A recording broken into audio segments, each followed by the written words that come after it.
यो 1939 की गर्मियां स्पेन के गलीशिया टाउन में एक अजीब घटना सामने आई। जर्मन्स के पोलैंड पर कब्जा करने से कुछ ही दिन पहले आसमान में एक खूनी क्रॉस दिखाई दिया। धार्मिक लोगों ने इसे ईश्वर की तरफ से एक टेस्ट या टेस्ट ऑफ फेथ माना, जबकि कुछ बुद्धिमानों का मानना था कि ये इवेंट एक मैसोनिक स्कीम का हिस्सा था, जिसमें गवर्नमेंट अपने देश को इल्यूमिनाती और उनके न्यू वर्ल्ड ऑर्डर की भेंट चढ़ा रही थी। और इस इल्यूमिनाती ग्रुप के कंट्रोलर्स किसी दूसरे ग्रह से आए एलियन बीइंग्स थे। But do you still think the royal family were shape-shifting lizards? Yes, I do. You do? Yes. दुनिया में लाखों ऐसे लोग हैं जिनका मानना है कि George Bush, Justin Bieber, Alexander the great, Genghis Khan, लगभग सारे Chinese emperors, queen Elizabeth, mark Zuckerberg और यहाँ तक कि जो बाइडेन भी उसी ग्रुप का हिस्सा हैं। और ये ग्रुप है रेप्टिलियंस।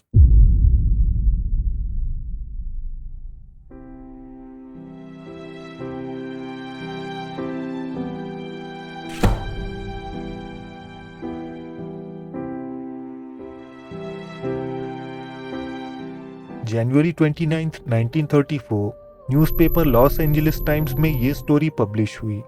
स्टोरी के अनुसार जॉर्ज वॉरेन शूफेल्ट नाम के एक इंजीनियर ने लॉस एंजलिस सिटी में एक माइनिंग सर्वे किया था। ये लोकेशन वहां की मशहूर फोर्ट मूर हिल के नीचे थी। शूफेल्ट ने एक रेडियो एक्सरे मशीन की मदद से जमीन के अंदर एक कॉम्प्लेक्स लेबिरिंथ डिटेक्ट की थी। इस लेबिरिंथ में सॉलिड गोल्ड के रूम्स थे और विशालकाय सबटेरेनियन पैसेजवेज थे। ये लेबिरिंथ अर्थ सरफेस से लगभग 100 फीट नीचे पाई गई थी। शूफेल्ट का मानना था कि ये नेटवर्क एक लिजर्ड शेप में बनाया गया था। उन्होंने इस खोज को समझने के लिए एक होपी इंडियन की मदद ली, जिनका नाम लिटिल चीफ ग्रीनलीफ था। शूफेल्ट के अनुसार ये सबटेरेनियन नेटवर्क 5000 साल पहले बनाया गया था। इसे बनाने वाले ह्यूमंस नहीं बल्कि लिजर्ड पीपल थे। ग्रीनलीफ ने उन्हें बताया कि नॉर्थ अमेरिका के पैसिफिक कोस्ट में ही 3 ऐसे टनल नेटवर्क्स मौजूद थे। रेप्टिलियंस ने ये चेम्बर्स किसी कैटास्ट्रोफी से बचने के लिए बनाए थे। लगभग लिजर्ड पीपल के 1000 परिवार अंडरग्राउंड चेम्बर्स में रहते थे और वो अपने रिकॉर्ड्स गोल्ड टैबलेट्स में स्टोर करते थे। ये रेस काफी इंटेलिजेंट रेस थी।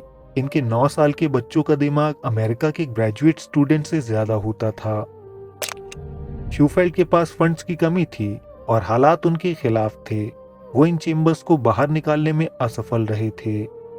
1940s में राइटर मॉरिस डोरिल ने mysteries of the Gobi pamphlet publish की, जिसमें उन्होंने एक ऐसी सर्पेंट रेस के बारे में डिटेल्स दी जिनका शरीर इंसानों का था और सर रेप्टाइल्स का। ये रेप्टाइल्स शेप शिफ्टर्स थे जो जब चाहे इंसानों का रूप ले सकते थे। रीसेंट टाइम्स की बात करें तो 1990s में डेविड आइक ने रेप्टिलियंस के बारे में अवेयरनेस फैलाना शुरू किया। आइक के अनुसार ये रेप्टिलियन बीइंग्स धरती पर सिर्फ पास में एग्जिस्ट नहीं करते थे, बल्कि वो आज भी एग्जिस्ट करते हैं। दोस्तों, अर्थ की सबसे प्राचीन रिटन हिस्ट्री सुमेरियन टेक्स्ट हैं और इन्हीं टेक्स्ट में एन्यूनाकिस के बारे में पता चलता है। एन्यूनाकिस को 7 डीटीज या 7 गॉड्स भी कहा जाता है, जिनका मकसद ह्यूमन काइंड के भविष्य की नींव रखना था। और इसी तरह की कहानियां ग्रीक माइथोलॉजी में भी एग्जिस्ट करती हैं। ये एन्यूनाकिस हेवेंस में तो रहते ही थे, लेकिन लोगों के साथ भी इंटरैक्ट करते रहते थे और धरती पर होने वाले इवेंट्स को नियंत्रित कर लेते थे। जैसे ग्रीक गॉड थॉर थंडर को कंट्रोल करते दर्शाए जाते हैं। कुछ गॉड्स जीवन मृत्यु और आफ्टर लाइफ का नियंत्रण करते हैं। इन्हीं मिथ से हमें मॉरल वर्च्यूज की सीख मिली, जैसे ऑनेस्टी, हार्डवर्क, करेज और विजडम। इन्हीं एंशिएंट एलियंस ने हमारे समाज का बुनियादी स्ट्रक्चर तैयार किया, जिस पर चलकर मानव सभ्यता विकसित होती गई। गॉड्स को सृष्टिकर्ता बताया गया है और इसी तरह अन्यूनाकिस को सुमेरियन टेक्स्ट में भी क्रिएशन करने वाला बताया गया है। इतना ही नहीं, एपिक ऑफ गिलगमेश, जो कि हजारों साल पुराना टेक्स्ट है, उसमें अन्यूनाकिस को इंसानों की क्रिएशन करते दर्शाया गया है। हो सकता है ये स्टोरी शायद मिथ ना हो, बल्कि ये हमारी रिटन हिस्ट्री हो। ज़ेचराया सिचिन ने अपनी बुक 12th प्लैनेट में क्लेम किया कि एन्यूनाकिस दरअसल एलियंस हैं जो धरती पर हजारों साल पहले अपने प्लैनेट निबिरू से आए थे। जब वो यहाँ आए तब एनकी नाम की एक डीटी ने एलियन डीएनए को एंशिएंट ह्यूमन में डाला और उसका रिजल्ट हम हैं। ये सब करने की वजह ये थी कि उन्हें एक स्लेव स्पीशीज की जरूरत थी जो एनुनाकिस के लिए गोल्ड माइन कर सकें। उन्हें अपने प्लैनेट के लिए गोल्ड की जरूरत थी क्योंकि वहां का वातावरण जहरीला हो गया था और सिर्फ गोल्ड की मदद से ही उसे ठीक कर पाना संभव था। ये किस्सा कुछ अजीब सा लग सकता है, लेकिन इसी तरह की स्टोरीज दूसरे कल्चर्स में भी पाई जाती हैं। एक प्राचीन ज़ूलू लेजेंड में बोवानी और इम्पैंकू नाम के दो भाइयों का वर्णन है जो एलियन स्पीसीज थे और उनकी त्वचा स्केली थी। उन भाइयों ने फायर ड्रैगन से एक एग चुराया और उसमें से योक बाहर निकाला। उसके बाद उसे रोल करते हुए अर्थ के करीब ले गए और वो योक है मून।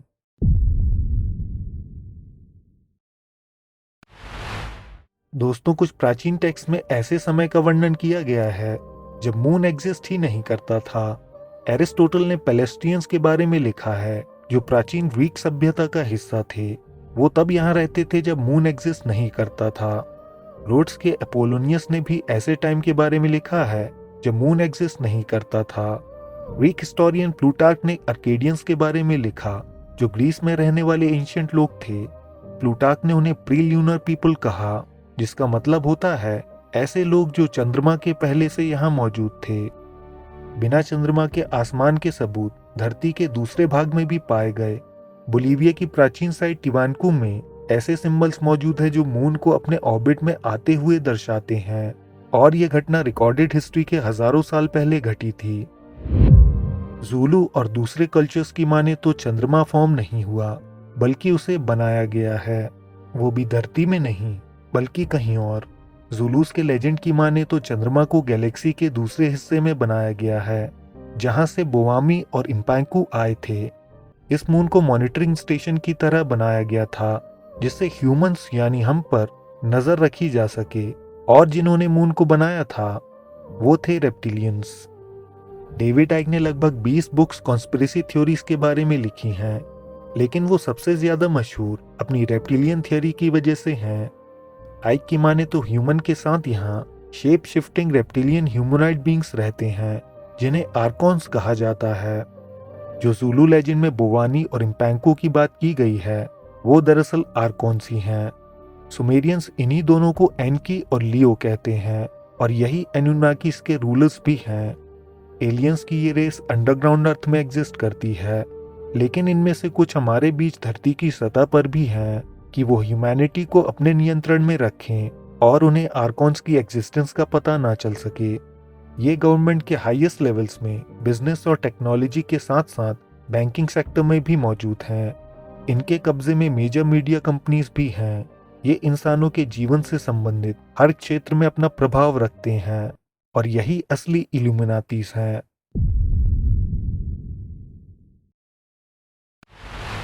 वैसे तो रेप्टिलियंस को शेप शिफ्टर्स कहा जाता है, लेकिन वो फिजिकली अपना आकार चेंज नहीं करते बल्कि वो ह्यूमन ब्रेन को मैनिपुलेट करते हैं ताकि हम उन्हें इंसानों की तरह परसीव कर सकें।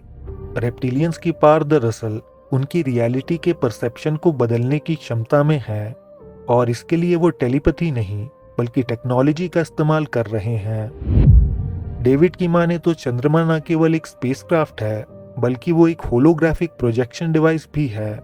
मून हमारे रियलिटी के परसेप्शन को ही कंट्रोल कर रहा है। रियलिटी में ऐसा बहुत कुछ है जिसे हम अपने सेंसेस से परसीव कर सकते हैं। हमारा ब्रेन यूनिवर्स की सच्चाई को देख सकता है, लेकिन हमारे परसेप्शन पर कंट्रोल करके हमसे सच्चाई छुपाई जा रही है। जिन फ्रीक्वेंसी से हम सच्चाई देख सकते हैं वो ऑलरेडी हमारी धरती की ओर आ रही हैं, लेकिन मून उन्हें ब्लॉक करके रखता है। अगर आप इस थियोरी पर विश्वास करें तो रेप्टिलियंस ने हमारे सामने एक सिमुलेशन खड़ा कर रखा है जो हमसे सच्चाई को छुपा रहा है। अगर आप धार्मिक हैं तो ये बीइंग्स हैं डीमंस या जिन्स, लेकिन दोनों ही सूरतों में ये हमारे दोस्त नहीं हैं। लेकिन आखिर क्यों ये बीइंग्स हमसे सच्चाई छुपाकर हमें गुलाम बनाए रखते हैं, जबकि अब उन्हें गोल्ड की भी जरूरत नहीं है। जब इंसान पहली बार बनाए गए थे तब एलियन क्रिएटर्स को कुछ पता लगा।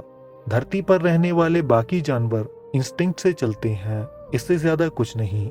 लेकिन जब पहले ह्यूमंस धरती पर आए तो कॉन्शियसनेस के साथ उनमें इमोशंस आए। इमोशंस के साथ लोगों में अलग अलग तरह के अनुभव आए, जैसे भविष्य का डर, पास्ट के नॉस्टैल्जिया से मिलने वाली खुशी, नफरत प्यार और भी कई इमोशंस। और हमारे सभी इमोशंस की अपनी अपनी एनर्जीज होती हैं, और एलियन क्रिएटर्स को पता लगा कि ये एनर्जीज नरिशमेंट के लिए कंज्यूम की जा सकती हैं।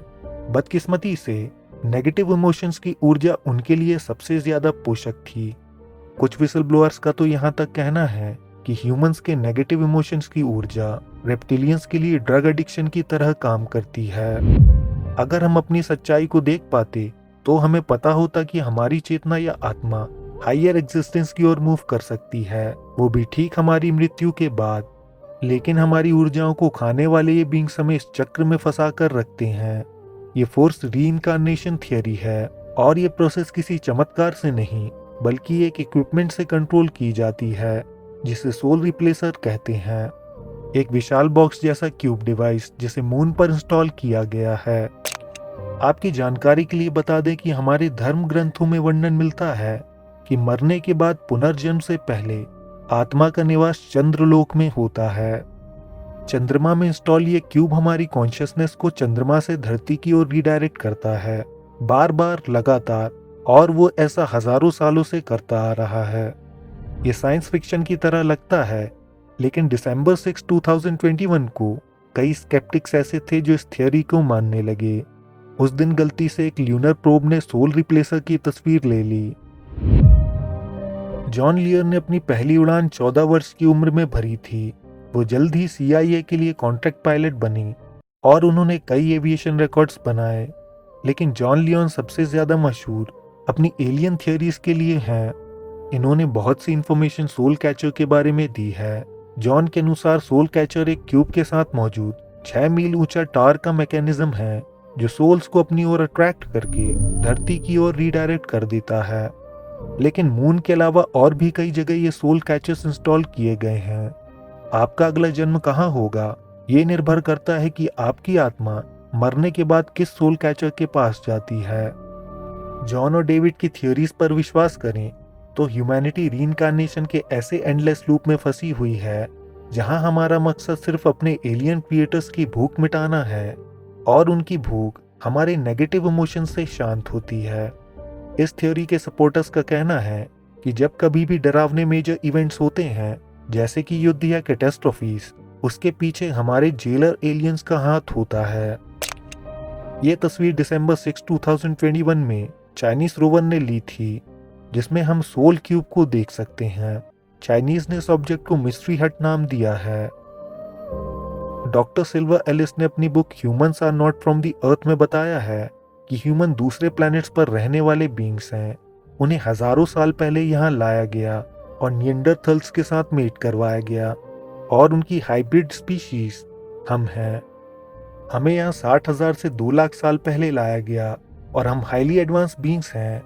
लेकिन धरती का एनवायरनमेंट हमारी कैपेबिलिटीज को दबाता है और सूट नहीं करता। इसके बारे में एक साइंटिफिक थियोरी भी है जिसे इंटरवेंशन थियोरी कहा जाता है। डॉक्टर सिल्वर का कहना है अगर हम धरती में इवॉल्व होते तो यहाँ के वातावरण से हमें कोई दिक्कत नहीं होनी चाहिए थी। जैसे कि हमारी त्वचा में सनबर्न्स होते हैं, जबकि किसी भी जानवर या पक्षी में सनबर्न्स नहीं होते, चाहे वो कितनी भी तेज धूप में बैठा रहे। ह्यूमन बेबीज जन्म के साथ बहुत नाजुक कंडीशन में होते हैं और उन्हें लगातार अटेंशन की ज़रूरत होती है। लेकिन कई ऐसी स्पीशीज हैं जो पैदा होते ही सेल्फ सफिशिएंट होती हैं। एज करने के साथ हमारी पीठ और जॉइंट्स में दर्द होने लगता है, जबकि ऐसा किसी और स्पीशीज के साथ नहीं होता। डॉक्टर सिल्वर की माने तो हम ऐसे प्लेनेट से आए हैं जहां ग्रेविटी काफ़ी कम है, और उसी के अनुसार हमारी बैकबोन डेवलप हुई है। थ्योरीज के अनुसार हमारी मेमोरीज एलियंस ने इरेज की हैं ताकि हम अपने पास तो टेक्नोलॉजीज को याद ना कर सकें। वो लोग हमें यहाँ छोड़कर चले गए, और जो यूएफओस हम समय समय पर देखते हैं शायद वो हमारे क्रिएटर्स हैं जो हमें देखने के लिए आते हैं। और ये भी हो सकता है कि हम फाइनली इस जेल की कैद से मुक्त होकर अपनी गैलेक्टिक फैमिली के पास जाने के लिए तैयार हो चुके हैं। किसी भी प्राचीन सभ्यता के एग्जिस्टेंस का सबसे बड़ा सबूत उनके बचे हुए अवशेष माने जाते हैं। अगर रेप्टिलियंस इतने लंबे समय से अर्थ में रह रहे हैं या उनका यहाँ से संपर्क है तो निश्चित ही उनके आर्टिफैक्ट्स भी मिलने चाहिए। मॉडर्न डे इराक या नियोलिथिक मेसोपोटामिया में खुदाई के दौरान कुछ स्ट्रेंज आर्टिफैक्ट सामने आए। ये दिखने में ठीक वैसे ही हैं जैसे रेप्टिलियंस को डिस्क्राइब किया जाता है और आर्कियोलॉजिस्ट ने इनका नाम रेप्टिलियन फिगरीन्स ही रखा है। इसी तरह के आर्टिफैक्ट्स दुनिया के अलग अलग हिस्सों में भी पाए गए। इतना ही नहीं, दुनिया के अलग अलग क्षेत्रों में लगभग हर एक सभ्यता में तरह तरह के रेप्टिलियन बींग्स को दर्शाया गया, जिससे ये एहसास होता है कि शायद हमारे पूर्वजों के साथ ऐसे बींग्स का संपर्क लगातार रहा है। हर कल्चर में शक्तिशाली रेप्टिलियन बींग्स या नागास का जिक्र किया जाता है। हिब्रू बाइबल में भी सेफिराइम टाइप का जिक्र है, जो एक रेप्टिलियन रेस ही है। उनके अनुसार गार्डन ऑफ ईडन में मिला सर्पेंट दरअसल ह्यूमनाइड था और वो एक रेप्टिलियन बींग था। दोस्तों, इन क्लेम्स या थ्योरीज को प्रूव या डिस्प्रूव करना संभव नहीं। हो सकता है ये क्लेम्स करने वाले झूठ बोल रहे हों, लेकिन ऐसा भी हो सकता है कि वो सच हों। मून के बारे में तरह तरह की थ्योरीज अलग अलग रिसर्चर्स ने क्लेम की हैं और लगभग सभी का मानना है कि वो एक आर्टिफिशियल सैटेलाइट है जो अंदर से हॉलो है। इनफैक्ट विज्ञान का मानना भी यही है कि मून के स्ट्रक्चर, मास और डिस्प्लेसमेंट में बहुत कुछ स्ट्रेंज है। बल्कि मून अपने ऑर्बिट पर एग्जैक्टली उसी जगह पर कैसे आया जहां से वो अर्थ और सन के बीच परफेक्ट फिट का काम करता है, जिसकी वजह से ग्रहण लगते हैं, ये बेहद मुश्किल प्रेसिजन है, या फिर यूं कहें कि लगभग असंभव है। लेकिन क्या उसे रेप्टिलियंस कंट्रोल कर रहे हैं, इसे भी साबित करना संभव नहीं है।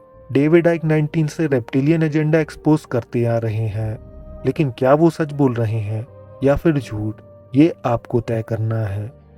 आज के एपिसोड में बस इतना ही। वीडियो पसंद आया हो तो लाइक करें, कमेंट्स में अपनी राय दें। अगर आप चाहें तो हमारे चैनल को सब्सक्राइब करके ऑल नोटिफिकेशंस ऑन कर सकते हैं। हम जल्द आपसे एक नए एपिसोड के साथ मिलेंगे। धन्यवाद।